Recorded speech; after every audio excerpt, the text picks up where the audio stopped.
Eu não tenho dúvida de que isso vai trazer aqui um alívio para muita gente que pensa isso. Olha só, a pessoa pensa o seguinte: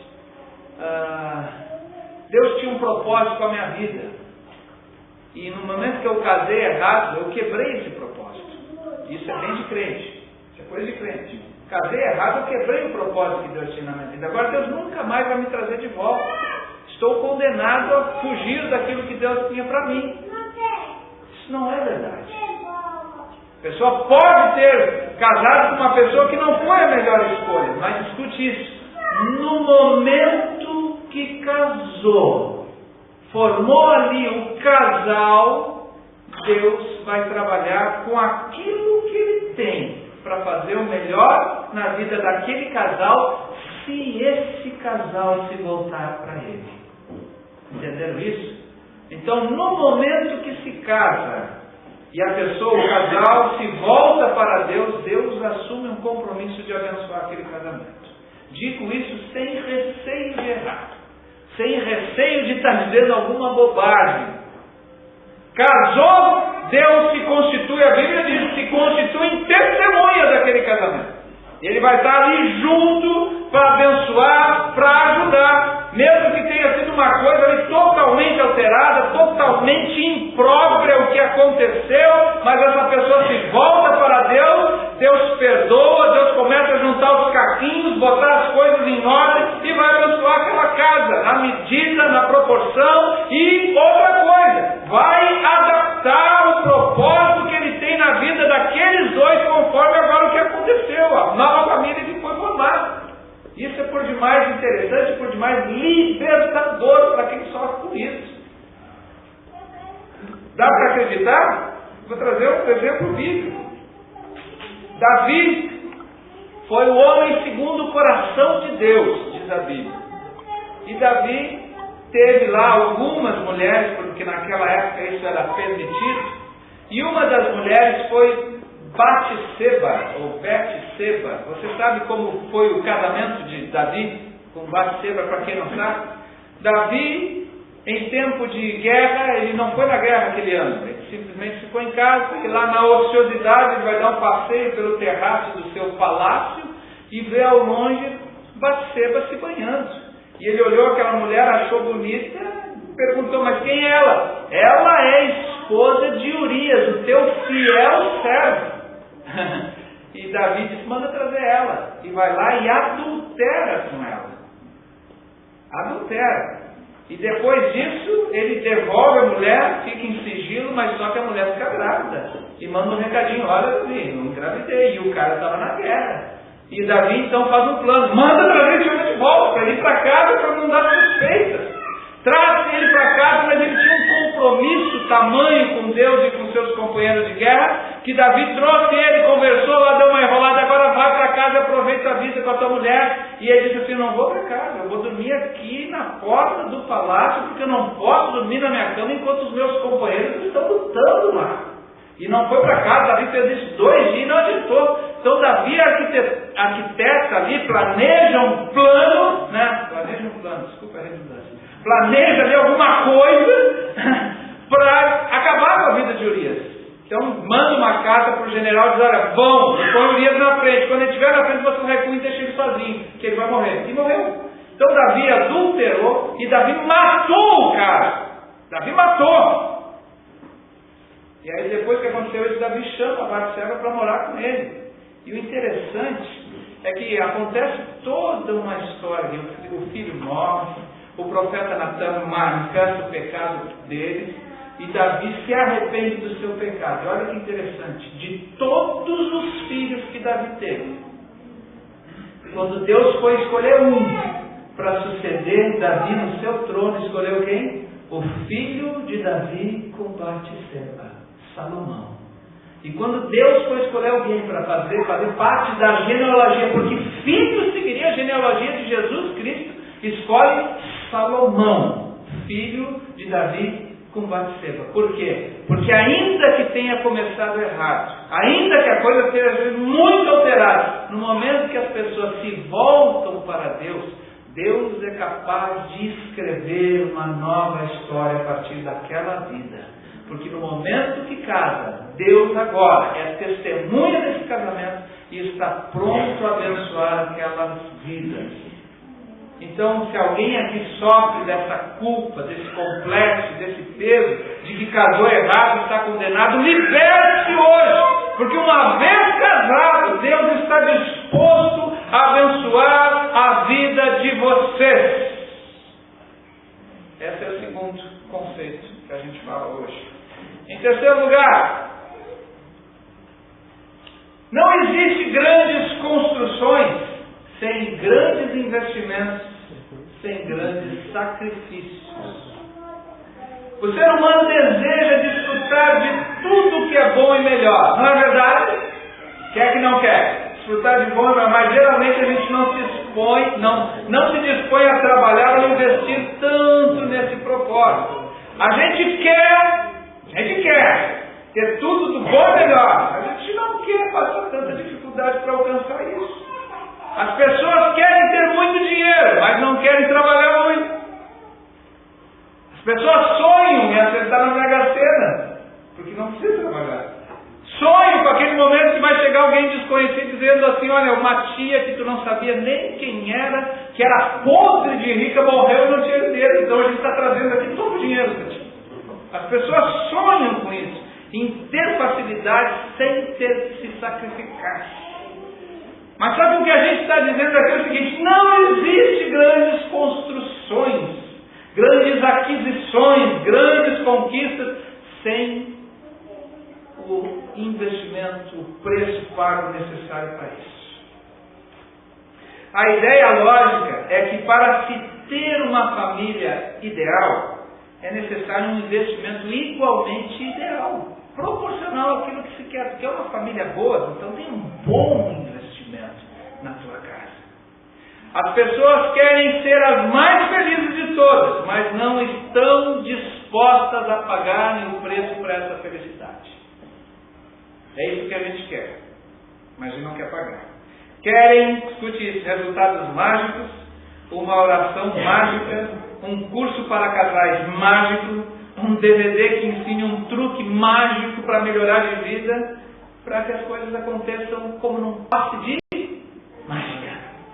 Então, às vezes as pessoas vêm na igreja e acreditam que simplesmente vão vir, vão assistir, no final o pastor vai fazer uma oração forte. Vai chegar lá e vai impor as mãos e vai dizer assim: abracadabra, seja feliz. E a pessoa vai sair dali com todos os problemas resolvidos, com a felicidade implantada no seu coração e nunca mais vai ter dificuldade. Lamento. Nem Deus faz isso. Nem Deus faz isso. Nem Deus dá uma felicidade assim incoerente com a vida. Nem Deus faz isso. Isso a gente precisa saber.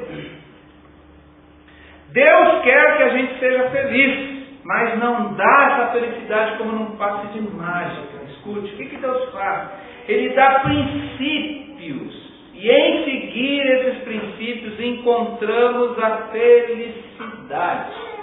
Então, o que Deus faz? Ele diz assim: segue esse caminho, faz assim. E se a gente começar a seguir e fazer o que Deus manda, nós vamos encontrar a felicidade.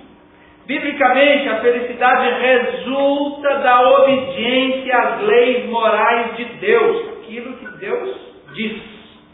Se você quer ser feliz, então obedeça os princípios encontrados na Bíblia, para poder desfrutar da felicidade. Por exemplo, eu botei aqui: o que adianta uma pessoa receber aquela oração forte, mágica?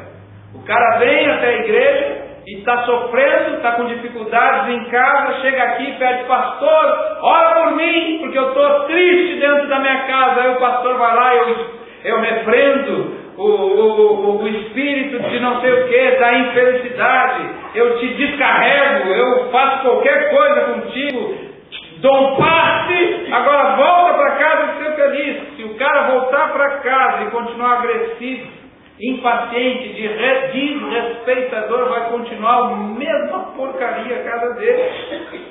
Não adianta. Não é assim.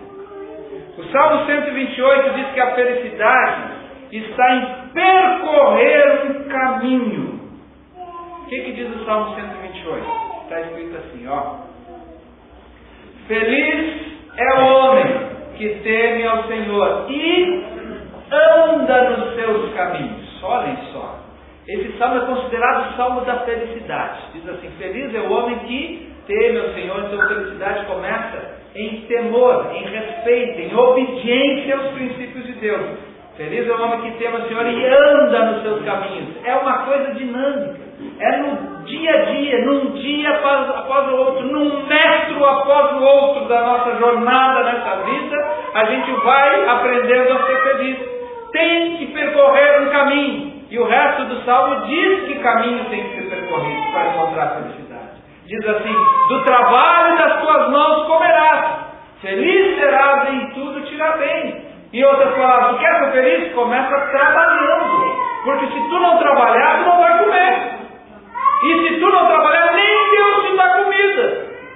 Do trabalho das tuas mãos, tu vai comer. Não pensa que Deus vai te abençoar e dar coisas de maneira incoerente ou inconsequente. E segue ainda, estamos dizendo, né? Do trabalho das tuas mãos comerás, feliz serás em tudo te irá bem. A tua mulher será como videira, os teus filhos como brotos da oliveira. Então está falando aqui de relacionamento marido-mulher, relacionamento pais e filhos. Essas coisas são importantes. Então, queridos, para que vocês, para que nós, cada um de nós aqui, possamos encontrar a felicidade, a gente tem que saber isso. Não é num passe de mágica, é necessário a gente construir, percorrer um caminho, grandes construções, grandes casamentos, grandes famílias, grandes filhos, grandes vidas, necessitam de grandes investimentos e grandes sacrifícios. Essa é a ideia. Entenderam isso? No final eu trago em situações práticas para a gente observar. Em quarto lugar, ser crente não é garantia de sucesso no casamento. Ao contrário do que se pensa, né? Algumas pessoas pensam que pelo fato de serem crentes ou irem à igreja, estão imunes aos problemas comuns de uma família. Isso não é verdade. A Bíblia é a maior prova desses fatos, né? Porque a gente vê grandes personagens bíblicos com sérios problemas em suas casas. A gente vê Noé,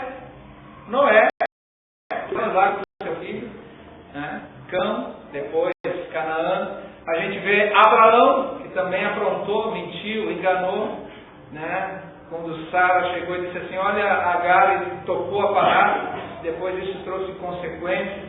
Isaac repetiu os mesmos erros, as mesmas mentiras de Abraão. Jacó, que era filho de Isaac, também errou. Brigaram, uma casa cheia de briga, um odiando o outro, a família de Isaac e Rebeca, que começou bem, mas terminou no inferno. Quando olhamos para a família de Davi, ela parece que é a pior de todas, porque o filho primogênito mata um, o outro tenta roubar o trono do pai, um outro filho comete incesto com a própria irmã. Foi uma bagunça, mostrando assim, olha, não basta ser crente para a coisa dar certo. Tem gente que acredita que botar nome de crente em filho vai trazer algum tipo de virtude. Não traz virtude alguma. A gente só põe nome de crente porque a gente tem um carinho com aqueles nomes, com aqueles personagens, porque a gente se identifica com aquela história. Agora não pensa porque botou o nome do filho de João ou de Isabela, porque está na Bíblia, eles estão protegidos por causa... Não, isso não existe. Não existe. Ser crente não é garantia de sucesso no casamento. Eu botei aqui por causa de vários privilégios por crer em Deus. É abençoado por Deus, tem o cumprimento das promessas em suas vidas, tem a proteção, a graça, tudo de Deus. Mas se não for zeloso em cuidar da sua casa, em seguir as orientações bíblicas, ele vai caminhar para o fracasso. Entenderam isso?